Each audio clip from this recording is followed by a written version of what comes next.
에베소서 4장 25절 말씀을 같이 봅니다. 그런즉 거짓을 버리고 각각 그 이웃과 더불어 참된 것을 말하라. 이는 우리가 서로 지체가 됨이라. 아멘. 오늘 본문 말씀은요, 이웃에 대하여 거짓을 버리고 각각 참된 것을 말하라, 이렇게 이야기를 합니다. 이 말씀을 좀 들어보면 우리가 성경 다른 것 어디선가 봤던 것 같은 하나님의 말씀이에요. 본문이 어디에 적혀있는 말씀과 비슷하냐? 바로 십계명 말씀입니다. 출애굽기 20장의 16절 말씀 같이 한번 보시겠습니다. 내 이웃에 대하여 거짓 증거하지 말라. 아멘. 사도 바울은 왜 이 말씀을 에베소 교회 성도들에게 전했을까? 이거예요. 오늘 본문을 통해 십계명의 말씀하고 에베소서 4장 25절하고 뭐가 비슷한 것 같은데 분명히 다르니까 여기다가 썼겠죠.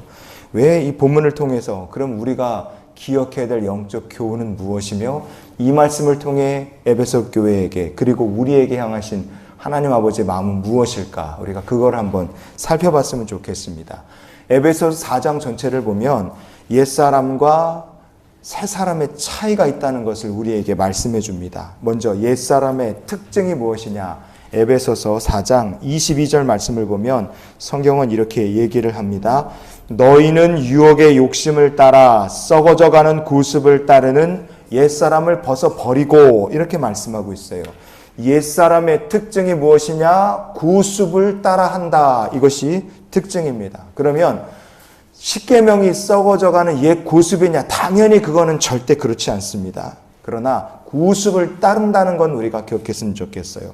그럼 새 사람의 특징이 무엇이냐? 에베소서 4장 24절 말씀 같이 읽어봅니다. 하나님을 따라 의와 진리의 거룩함으로 지으심을 받은 새 사람을 입으라. 아멘. 이 세 사람의 특징은 무엇이냐? 첫째는 하나님을 따라서 사는 사람이고, 둘째는 하나님께서 의와 진리, 거룩함으로 지으신 세 사람을 입었다는 게 이게 세 사람의 특징입니다. 이렇게 세 사람을 입은 성도의 특징이 무엇일까? 그것은 하나님 본받기를 원하고 하나님을 따르는 삶을 산다, 이거예요. 그러면 25절 말씀은 과연 무슨 목적이냐? 성도가 하나님을 본받아서 산다. 그러면 그런 성도의 삶에 반드시 나타나게 될 특징에 대해서 25절이 우리에게 말씀해 주고 있다, 우리가 생각할 수 있습니다. 옛사람과 새사람을 입은 사람의 신앙의 특징이 무엇이냐? 옛사람의 신앙의 특징은 소극적입니다. 소극적이다. 예를 들어 우리가 아까 읽었던 출애굽기 10계명 중에 9번째 계명, 내 이웃에 대하여 거짓 증거하지 말라, 이렇게 말씀되어 있어요. 거짓 증거하지 말라 그랬으니까 딱 거기까지만 지키는 겁니다. 이웃에 대해서 거짓을 증거하지 않는 선에서 그냥 거기서 멈추는 거예요. 그런데 하나님께서 새 사람을 입게 하셨고 새 사람을 입은 성도에게 성령을 부어주셨어요. 그러면 성령을 부어주신 이유가 무엇이냐? 우리가 새 사람 입고 성령 받은 사람이 거짓을 증거하지 않는 선에서 거기서 딱 만족하고 거기서 딱 멈추고 살라고 하나님께서 우리에게 새 사람을 입히시고 성령을 부으신 게 아니라 이겁니다. 성령을 부어주신 이유는 무엇이냐? 이웃에 대해 거짓을 증거하지 않는 것을 넘어서 어떤 삶을 살기를 기뻐하느냐? 이웃과 더불어 참된 것을 말하는 삶을 살고 그것을 기뻐하는 데까지 나가라는 게 이 말씀을 통해 우리에게 주신 하나님의 마음인 줄 믿습니다. 여러분, 새 사람을 입은 사람은요, 이웃에 대해서 거짓을 증거하지 않는 것으로 멈추지 않습니다. 이웃과 더불어 참된 것 말하기를 기뻐요. 그러다 보니까 가장 참된 것, 누구를 이야기하기를 기뻐합니까? 내 이웃과 내가 만나는 사람, 하나님 내게 기회 주신 사람에게 가장 참된 것인 예수 그리스도를 전하고 이야기하기를 기뻐하는 겁니다. 그래서 새 사람을 입은 사람은 이웃과 더불어 참된 것을 말하는 전도자의 삶을 살게 되는 줄 믿습니다.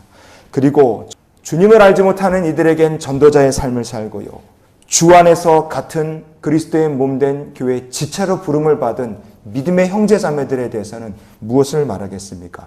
주님 말씀하신 것처럼 이웃을, 자기 형제 자매를 내 몸과 같이 사랑하는 삶을 사는 거예요.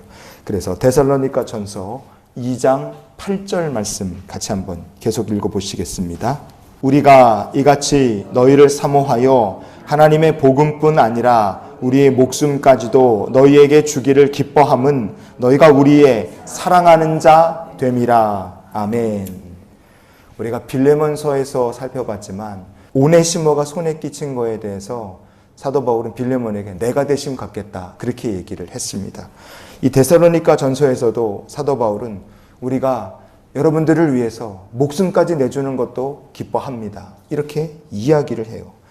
십계명에는요, 내 이웃에 대하여 거짓 증거하지 말아라 딱 거기까지만 써 있습니다. 그러나 새 사람을 입고 성령을 받은 성도는요, 믿음 안에서 그리스도의 몸된 교회의 지체가 된 이들을 위해 기꺼이 내 몸같이 사랑하고요, 내가 손해를 입는 한이 있어도 그것도 감수하고요, 선한 사마리아인 같이 위험도 감수하고 비용도 쓸 수 있고 무엇보다도 자기 목숨마저도 줄 수 있는 기쁨으로 믿음의 형제 자매들을 섬기게 됩니다.